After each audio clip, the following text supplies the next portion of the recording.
we got big rivals. Let me pop my shit. What's this underdog talk, dude? You're number one.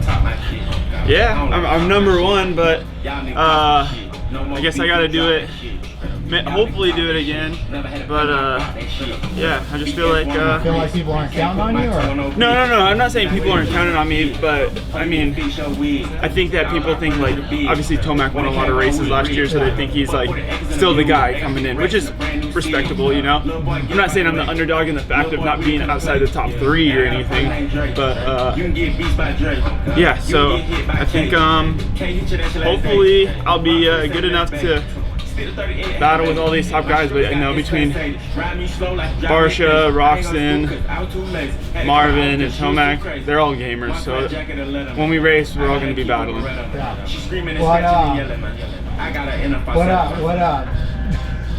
yesterday I talked to CeeLo, and he says no practicing with the #1 plate, no practicing with a red plate, and practice during the week with 21 or something. Yeah, I don't know. Yeah, we. I honestly just don't like the way the #1 looks. And I feel like I'm so branded 21 that I would rather be 21.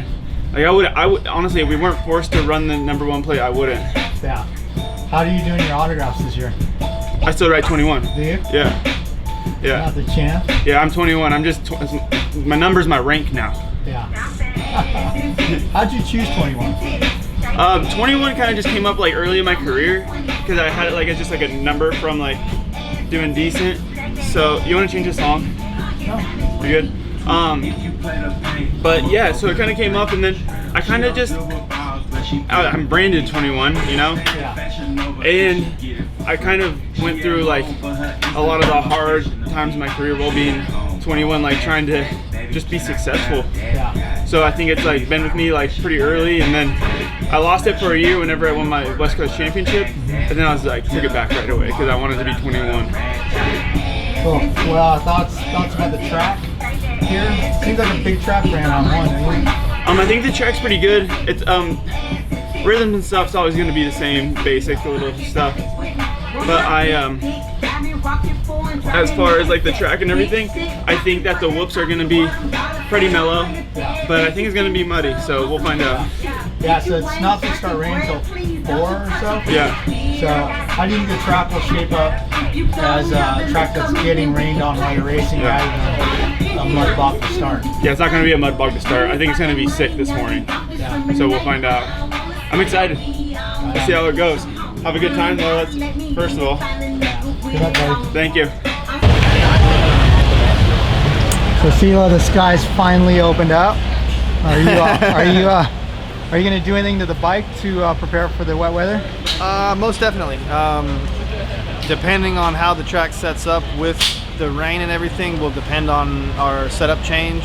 If the track stays hard and it rains a lot and there's a lot of puddles and water, standing water on the track, then our focus is more towards the water and keeping it off our electrical components and out of our intake, versus if it's really sticky mud and no water, you obviously want to keep your radiators clean. You want to keep your radiators clean regardless, but the focus is more, you don't want to take power away from the bike, and with a water situation, you're kind of like we're putting duct tape and trying to block off any areas where water could go into our airbox and things like that. So you are kind of, in one hand, sacrificing a little bit of maybe horsepower, which you kind of don't want to do if you're in a mud situation. But if you're in a water situation, completely different. So you got to weigh your odds and kind of take the conditions of the track and everything into consideration and make the best educated decision you can for what you're going to face ahead. So game time decision, what are you going to do, run down and look at the track? Yeah, a little bit, honestly. We'll have somebody run down there. And also just depending on how the weather is outside. The track's going to be the track, but the weather could change. You know, it might not be that bad, but you might see a lot of big black clouds coming and it might just dump. So you got to be prepared for all circumstances. So in addition to waterproofing the airbox and taping up holes and crevices, are you wrapping electronics in plastic or something? Or? No, not so much anything too crazy like that, but we use some foam in some places, and like I said, if there is going to be a water situation, you got to prepare for it. And one thing is keep the water out, and also knowing that if the water is going to get in to certain places, it's almost inevitable. You got to do your best, but also in those places where it is able to get in, you have to also let it get out. Yeah. So there's a lot of variables in it, a lot of things to it. So Cool. we're gonna play it by ear and do our best to make the right decision. Right on. Thanks, man. Yep, no worries.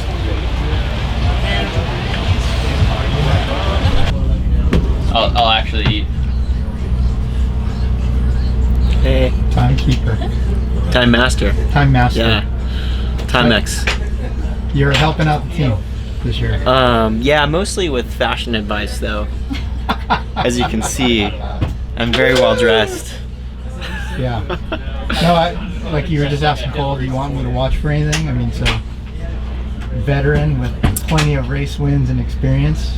A lot of advice to offer. Yeah, I mean, just more eyes, you know.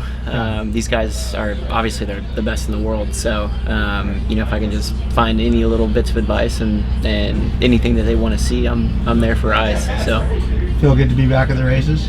yeah, it's fun. You know, I've been riding quite a bit, and that's been a lot of fun. So it's been good. Yeah. So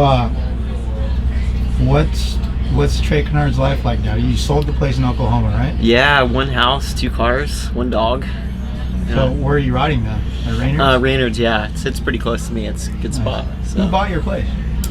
These road race, this road race group, they're called the Shakirabis is their last name, but they have like it's called HSBK. They have like a warehouse kind of deal. Mhm. I guess it's kind of like a motorsport. So are they riding the moto track?